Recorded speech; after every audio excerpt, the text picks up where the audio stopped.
Hello and welcome to the Bearded Mystic podcast, and I'm your host, Rahul N. Singh.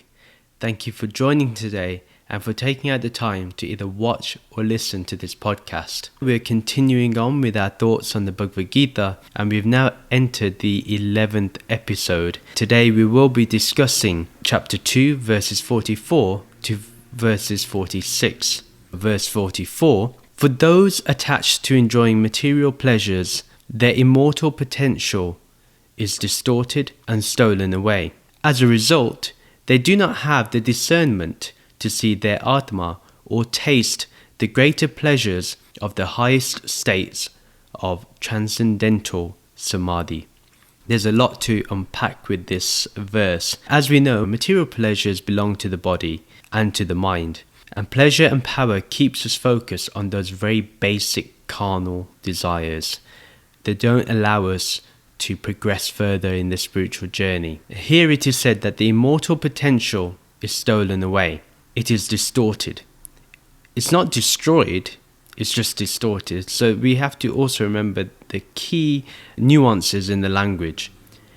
Even though it cannot be destroyed, it also implies that moksha or liberation no longer is desired by that person, and may even be considered by that person to be impossible.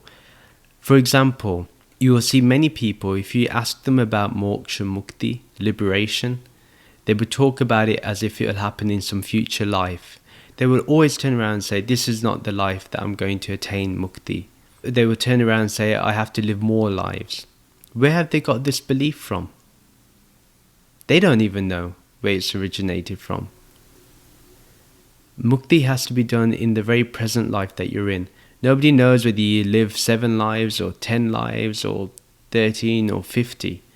Nobody knows. But all you do know for a matter of fact is that you're alive right now, and moksha or mukti can be explored in this lifetime itself.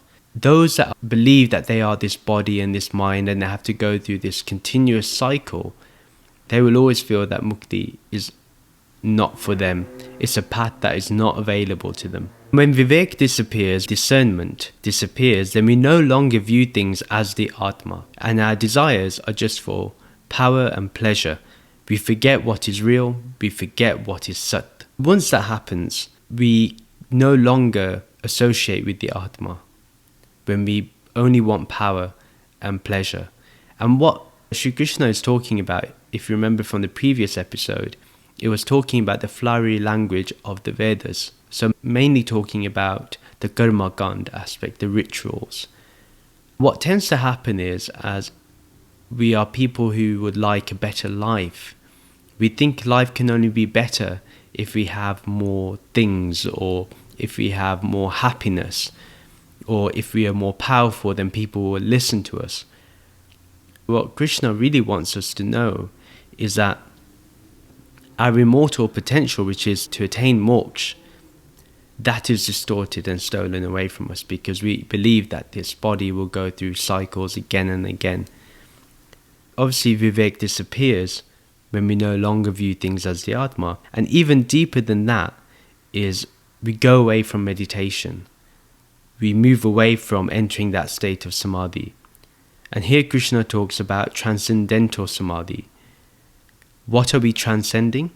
We are transcending this body and mind, our conditionings, our thoughts, our emotions. So how do we do this?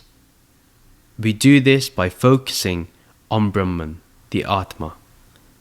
This is the transcendence. In the previous episodes of the Thoughts on the Bhagavad Gita, we've been discovering how we can associate ourselves to the true self, to the Atma. Krishna has guided Arjuna the same way. He has shown Arjuna his infinite potential. In fact, it's not even the potential, it is what he is. But right now, because one is still attached to the body and the mind and think that is the whole of existence, we think we have to associate with it. But really, the Atma is what it is. Therefore, the more we focus on Brahman, the more we align ourselves to the understanding of what we truly are, the more we rest in that meditation, the closer we get to that Samadhi state. We'll go into what Adi Shankaraji says about Samadhi in a while.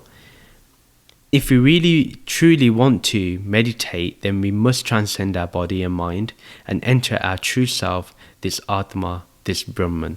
That is the key. Our spirituality should not be about committing to rituals for the hope of a better life in terms of power and pleasure. This spirituality is of a lower sort. This is why law of attraction is so popular. It keeps you focused on whatever your body and mind desires and sprinkles the idea that the universe is one. So by giving you this idea, it gives you a connection to the universe, something larger than yourself. But can it take you to Brahman? This is the main question. And I would say, my personal opinion is that no, it cannot take you to Brahman. Because the law of attraction will only keep you to what the world wants you to attract. Are you attracted to liberation? Are you attracted to Jivan Mukti, towards liberation whilst you're alive? Are you attracted to understanding that you are Brahman? The law of attraction isn't used for that purpose. So actually the law of attraction is a distortion. It distorts our reality. It distorts who we really are. It takes us away from who we really are. Even if our devotion is just based on the enjoyments of the world, trying to please the Devis and Devtas, trying to please our Guru, then we will not transcend the cycle of birth and death. This is a very harsh truth which we have to accept. We can't escape that. But this leads to the next point that I really want to make, is that if anyone has heard about Brahman, it is imperative for them to understand the real knowledge of the Vedas and let go of any practice or ritual that takes them away from the true self. This needs to be really understood. I'm not saying that rituals are bad. I'm not saying that tradition is bad. Those things have a purpose, and it's not bad to do those. Having a routine is good. But is that routine taking you to understanding that you are Brahman? Is it allowing you to accept Aham Brahmasmi? I am Brahman. If not, then is it worth keeping? When you attend a satsang, when you listen to a talk on YouTube, when you listen to a podcast, when you listen to a spiritual guru talk, are they taking you to Brahman? Are they connecting you to Brahman? Not just by their words, but by their being. This is what we need to understand. A guru has to use your intellect to get you to Brahman. The mind has to be used. It is the mind that goes through Samadhi, and Adi Shankaraji will talk about this. The Atma doesn't go through Samadhi, the Atma is Samadhi. If anyone has really heard about Brahman, like in these podcast episodes, we've been talking about what Brahman is. Therefore, I find it is imperative for each and every one of us to understand the real knowledge of the Vedas, which is mainly Vedanta, and let go of those practices that take us away from the true self. Let's be honest, even priests or pundits, they can pretend to have power. They are the people in between you and the Devis and Devtas, between you and the universe, between you and God. And especially in the Dharma, in Sanatana Dharma, because we do not know Sanskrit, we then go to a Pandit who knows Sanskrit. And we may not be actually understanding the message because they will be giving their biased understanding. Therefore, they have an advantage in many ways. They have that power over you. And in some way, rightfully so, but not to take advantage of you. So people who go to these Pandits who talk about pleasing the Devis and Devtas, pleasing the gods, pleasing Indra Devta, pleasing Surya Devta, all of these things, they know that you do not have the Vivek to understand what is Vedanta. They know you're not interested in the Upanishads. In a way, they know that you're not interested in knowing about your true self. You just want your life to be better. You don't have enough money, so they give you a ritual so you can learn how to get more money or be blessed with money. You want more education and pass your exams, it will give you a ritual to that. You want a child, it will give you a ritual for that. But the real knowledge of the Vedas is the Upanishads, of who you really are, All the other things I just mentioned are distractions. That is the flowery language. And it's not that it's wrong. No, it's correct. And I'll tell you why it's correct. Even for those that just look at the karma kand or the rituals, that's all they're interested in. But at least they're doing something of spirituality, even if it is the lower kind. That should still be appreciated. But let's, for example, talk about those that have at least come across the idea of Brahman, the idea of Atma Bodh, of self-realization. Say they have come across a guru that talks about this. And there are gurus that talk about this. What happens is, if you say you do not know Sanskrit, therefore you will not learn the scriptures because you do not know. But thankfully we have translations. And if you use the translations along with practicing Brahmgyan, Brahmvidya, the knowledge of Brahman, then you will be able to learn much more than just listening to someone tell you what the Sanskrit says. Practice is much more powerful when used with the knowledge that you get, even if it's translated. That's why I always emphasize that one should use translations when possible. That's better than nothing. And then yes, it is important that you go to someone that has knowledge of Brahman to learn what the scriptures really mean. And they're able to discern what is the karma kand and which is of the gyan, the wisdom. Say one is just only interested in the karma kand, the rituals. They will not have the vivek to understand that there is Vedanta, that there is the Upanishads. They may even listen and read the Gita, but they select things that do not challenge their beliefs or their desires. They don't introspect, and neither do the priests want them to. Some priests and some pundits, they do not want people to think more because it's supporting their lifestyle, the pundit's lifestyle. In a way, it's a relationship which both depend on each other. The pundit fears that they will not be fed if the people, if these families do not do these rituals. The people that want to do the rituals, they fear that they will face the wrath of some god. All done in fear. When you learn Vedanta, you learn about love. And love is much stronger than fear. Where there is love, there is no fear. Love is the basic language of the Atma, of Brahman. Love is the basic language. It's not the language that is complicated to understand. Love is the easiest language to understand. Hatred and fear is a much more difficult language. You have to learn these things. But with love, you do not learn love. You cannot learn love. Love is what you automatically are able to speak once one attains that state of Brahman. The people who know the Vedas, what I mean by this, even the Vedanta aspect, the end of the Vedas, the Upanishads, the knowledge, the wisdom, if they still seek power and pleasure and teach this to others to remain relevant, then their vivek isn't strong. So like I mentioned, the pundits that perpetuate this fear because they fear not being fed, their vivek is not strong. Yes, they may be able to recite the Vedas from start to finish. You ask them which verse of which Vedas you want them to know, they'll be able to tell you. But that doesn't mean that they have the wisdom. Their discernment of what is real is literally covered. And this leads to confusion on what the meaning of life is, which is moksha. Remember, a pandit that does not emphasize on moksha, a priest or a teacher, a guru that does not emphasize on moksha, liberation from the body and mind, whilst you're alive, they probably do not know how to do it. They probably do not know it exists. They don't want to put you on that path because they are not ready. They think you're not ready. And they are pandits. They are learned people.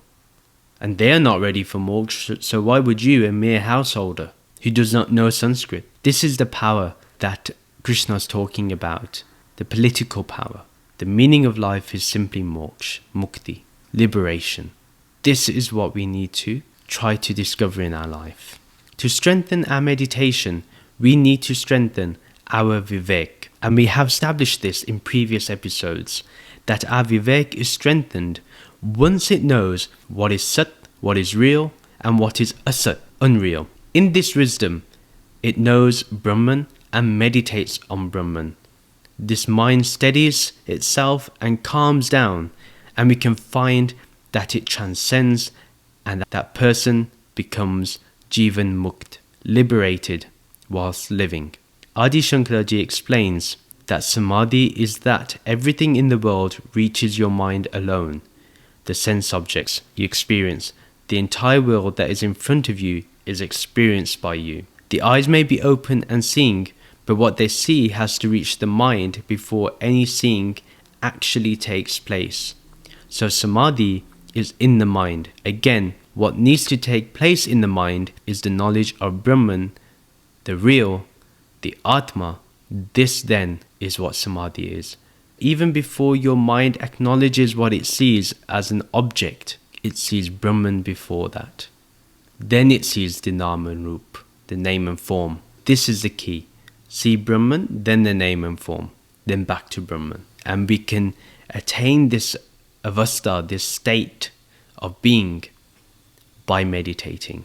Meditating is necessary. As much as it is important to listen to these thoughts, but after listening to these thoughts, meditate upon this wisdom. Spend time. The more you meditate, the better. Now, verse 45, the Vedic rituals are mostly concerned with the three gunas and with managing our relationship with matter to achieve temporary material comfort. O Arjun, redirect your desires from this acquisitive hunger for superficial pleasure. Instead, free yourself from duality, be true to your Atma, and live in the world as an immortal being. First of all, let me explain what the three gunas are. Tregunya means the collection of the three qualities, namely sattva, which is purity, rajas, which is energy, and tamas, which is darkness or inertia. Sattva will give you some happiness, rajas will give you agitation, and tamas will give you dullness and sorrow. They will keep you engaged with sukh and dukh, comfort and sorrow. The world is made of these three qualities. And here, Krishna is focusing solely on the Vedas that deals with the karma kand, the rituals. What he's saying is that these three qualities, the rituals only deals with that. It doesn't deal with the deeper truths. The Vedas also does contain the Upanishads, but most will not be interested in the Upanishads. They will consider it as high philosophy. They will feel defeated even before trying to attempt to understand. The fact is, to understand wisdom, you do not need to be literate. Wisdom has nothing to do with your literacy or illiteracy. Even a mute person, someone who cannot speak, can understand. Someone who is deaf can understand. And someone who is blind can still understand wisdom of the Upanishads. Because it transcends the body, it transcends the mind, it transcends the sense objects. Krishna tells Arjuna to redirect his desires. He is not to focus on the worldly pleasures as they are superficial. We do not attain the world. We are the world, and we want to be free from it. The world is considered as the ocean, and the Guru, the Gyan, the wisdom of Brahman, is the boat that stops us from drowning in this ocean of worldly pleasures. It picks us up and places us in the boat, and we are able to sail across this ocean without being affected by it. This is the way we need to live in this world.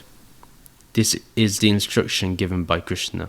As Krishna continues to instruct that we need to free ourselves from duality and be true to the Atma and live in the world as an immortal being, it's very clear what the expectation is for us. Krishna doesn't want Arjuna to be interested in pleasure and power, but wants him to go towards the Transcendental Samadhi. He is to be free from the pair of opposites, and the three qualities take us to the pair of opposites.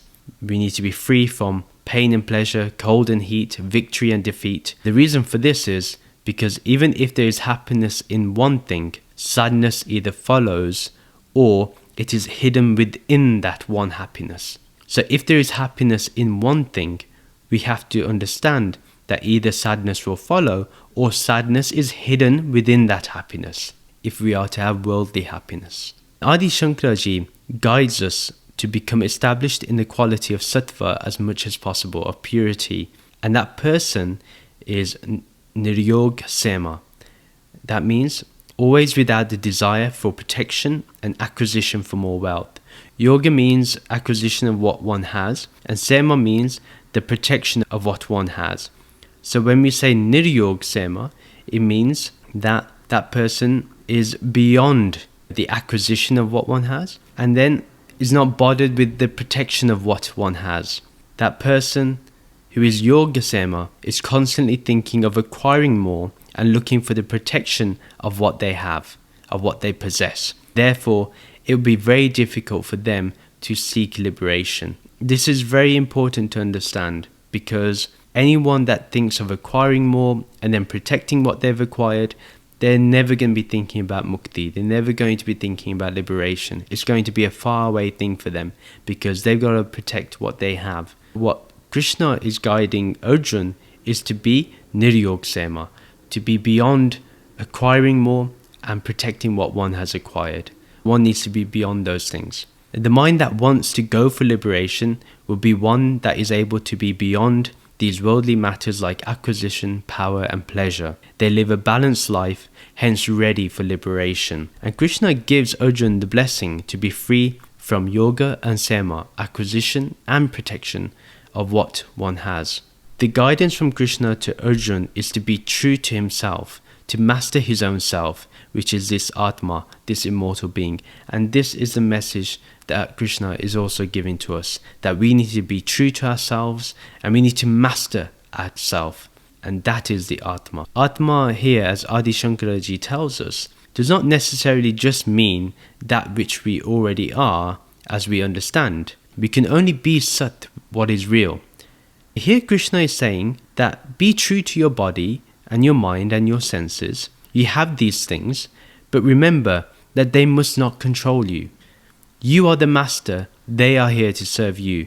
May your body support you in sitting for meditation, for studying the scriptures, for serving those that are oppressed or are in poverty. May your mind serve you by being in stillness and being steady so that you can meditate on Brahman and learn and concentrate on the scriptures. May your senses serve you by reminding you that only Brahman is, and therefore you never get carried away by the pleasures of the senses. This is what is meant by the Atma here, the mind that is constantly associating itself to Brahman. We need to alert ourselves to be one with the immortal being that we are. We need to continuously alert ourselves. Remember, Krishna is not guiding Arjuna to not live in the world or not to engage with the world. He's doing the exact opposite. He's teaching Arjuna that you must be in the world, do your duty, but remember what you are. Transcend the dualities of the world. Ascend to the non-dual self, that is Brahman. This Brahman contains the world. Your Atma contains the world. The world does not contain your Atma. The world does not contain Brahman. Brahman contains the world. Brahman contains the universe. Just to note here that the three Gunas that was mentioned, Arjuna has been learning about this knowledge in the Vedas, and now Krishna is telling him to learn Vedanta, the philosophy, and to start studying it, so the mind can turn inwards to the immortal being that it already is. Everyone that follows Dharma has to follow this eventually, whether in this life or the next life. No matter what, we all have to get to this point where we need to associate ourselves to Brahman, remember that we are Brahman, and rest in that being. Krishna has guided Arjuna in that way, and we need to learn this as well. Verse 46. Just as there is no need to dig a well when fresh water is flowing everywhere, so one who knows the pleasures of Brahman, the transcendental realm beyond matter from where we come, does not need to seek material pleasure separately through means of Vedic rituals. Someone that is in the state of Brahman still receives pleasure, but it's different, and we'll go into what that is. That person does not need to seek material pleasure separately through Vedic rituals. The material pleasures are contained in the pleasures of Brahman too. This is the biggest secret that nobody tells you. People attract you to the law of attraction. That's not good enough. The real deal is the pleasures of Brahman, and they contain the material pleasures, if you really want them.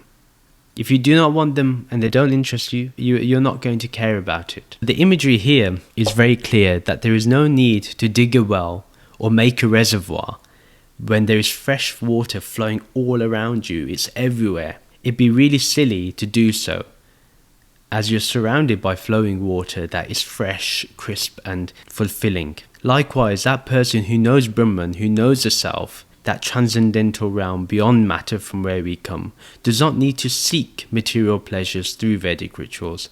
They can move beyond the worldliness. Let's understand this example a bit more. Brahman is the water flowing everywhere. Guess what this reservoir, this well is? It's also the water that is everywhere. It is not separate. We think material pleasures are separate. We think it is different. But it's the same as the Anand that comes from Brahman. Bliss is the true pleasure of Brahman. Material pleasures, they cannot achieve the state of Anand.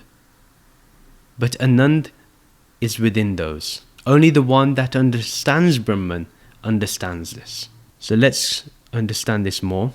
Rituals is like the reservoir, whilst Brahmgyan, the knowledge of Brahman, Brahmavidya, is the water that is everywhere. This is another way to understand it. The rituals are just like those people that are going towards a reservoir. They think they've got everything.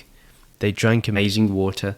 The one that understands Brahmgyan, they can taste it everywhere, in everything. They do not need to subject Brahman to a specific thing. They can explore Brahman through every means. This is the joy that is discovered here. We are to be the people that drink the water that is everywhere. But those that just want to commit to Vedic rituals, who just want to drink from the well or from the reservoir, they will ignore the fresh flowing water that is everywhere. As we can establish, Anand is not in the well, but Anand, bliss, is everywhere. Don't get stuck to one thing when Brahman is infinite. This is what we need to understand. Brahman is infinite. Don't get stuck on one thing. Be in awareness of Brahman and live in this world. Go to work, earn a salary, start your own business, help other people, serve other people. That is the way of one that is in bliss. The Jnani, the one that is full of wisdom, that has vivek, the discernment of what is real and unreal, that person is a Brahmin. We normally say someone that knows Brahman. And nowadays people see a Brahmin, they think it's a caste that you're born with. But here we must understand that a Brahmin is a Jnani, is a realized person. Not necessarily because you're born in a Brahmin family that you are a Brahmin. No, this is not the real understanding. And neither will a Brahmin consider that they are the highest caste either, or the highest class of people, or they are the chosen people. Because again, that will fall under the illusion of power and pleasure. The one that seeks power over people, dominion over people. Therefore, that is not a Jnani, that is not a Brahmin. So the real understanding of what a Brahmin is that one that knows Brahman. That's the real understanding. This is the understanding. It doesn't matter if you're born in a Brahmin family. That real Brahmin who knows Brahman is equal to Brahman. In the Guru Granth Sahib Ji, specifically in the Sukhmani Sahib, there is a line that says Brahmgyani Aap Nirankar. What that means is that the Brahmgyani, the knower of Brahman, is Nirankar itself, is the formless itself, it's Brahman itself. It is the Nirgun itself, the attributeless. For it to be formless, it has to be without attributes. Therefore, what will this person do with material pleasures and Vedic rituals? They are detached from all this. If they come into that person's life, that's okay. They're not going to stop it and they're not going to condemn it because they live from a state of balance. It's not that material pleasures do not come to them either. They do, but they know that it's not the end all or be all. They understand that it's not meant to be the primary focus, that it will always be the secondary focus. Brahman is everything. I go to work, but I remember Brahman. I remain in that awareness of Brahman. That's how they live. Brahman is primary, the world is secondary, but both have to be lived. Both have to be the way we function in life. The material world, the material pleasures, they have to be our secondary focus because they support the primary focus of us discovering moksha, liberation. We have to appreciate the material pleasures that we attain because they support the life that we want to live, which is of being in the awareness of Brahman. The fact is, we are already liberated and we just need to rediscover this. That's all we need to do. It's very simple. The mind here is to understand that one sees Brahman everywhere. Even the well or reservoir is contained in this water that is everywhere. Likewise, look beyond. And I'm going to give an example about something. But before that, what we need to understand that the Anand that comes from Brahman is eternal. It is infinite.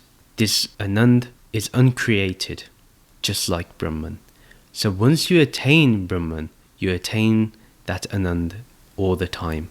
It's accessible to you. It's not that you're going to be smiling 24/7, but your natural state of being will always be in Anand. And you will be a more wonderful person to be around. People will want to be around you because you're so awesome. You're so loving and caring. This is what happens for those that are in Anand.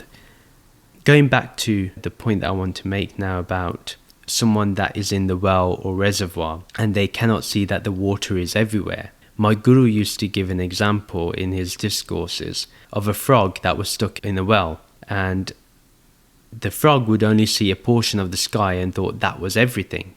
One day it rained heavily for days upon end, and the frog was able to leave the well because the water had risen to the surface. The frog hopped out, and then the frog looked up to the sky and saw how expansive it truly was, that it covered the whole earth. Before he thought the well was bigger than the sky. Now he saw what the sky really was. Likewise, once we have knowledge of Brahman, our true self, we see how limitless it really is, how infinite it really is, and how it is always here. It surrounds us, and that our body is simply contained in Brahman. The bodies of those around us is contained in Brahman. The material pleasures that we seek are contained in Brahman. Everything is contained in Brahman. This is where liberation occurs, when we understand this. When we live in this realization. This is self-realization. It's not that the sky that was seen from the well was untrue. It was true. We just only saw a part of it. Likewise, one that studies the Vedas, that just of the Karma Gand, the rituals, they only see a particular part. One has to transcend that limited vision and see the limitless that is available to them in the Vedas itself, in the Upanishads. What Krishna describes to Arjuna is basically the message of the Upanishads. It's not different. As we know, Krishna has quoted the Upanishads in previous verses. Krishna has now guided Arjuna and given clarity on what he is to look for. No longer is he like others who are confused, that do not know what to look for or what they need to look for. He knows what to look for. He knows what needs to be done. Once we have vivek, once we have clarity, we know what to seek. And here, seeking really ends. Once you know what to seek, the seeking ends. Because what happens is a discovery is made of what one really is. Arjuna does not need to seek pleasure separately, but can enjoy pleasure while being one with Brahman. Moksha is the one thing we look to discover, whether we renounce life and become a sannyasi or we live as householders. Moksha is available for both paths. Not one path is better than the other, because both allow liberation to occur. The pleasure of Brahman is Anand, bliss. This bliss is mukti. This bliss is liberation itself. So the prayer that I have as I end this podcast episode, that may we all understand our true self, and that may we rediscover our being that is full of bliss. Thank you. Just a few reminders that a new episode will be uploaded every Sunday. You can follow my social media accounts. Specifically, I like to mention TikTok, where I do lives. The account details are in the video description and show notes below. Please do rate and review the podcast. Thank you very much for listening. Om Shanti, Shanti, Shanti. Om Peace, Peace, Peace.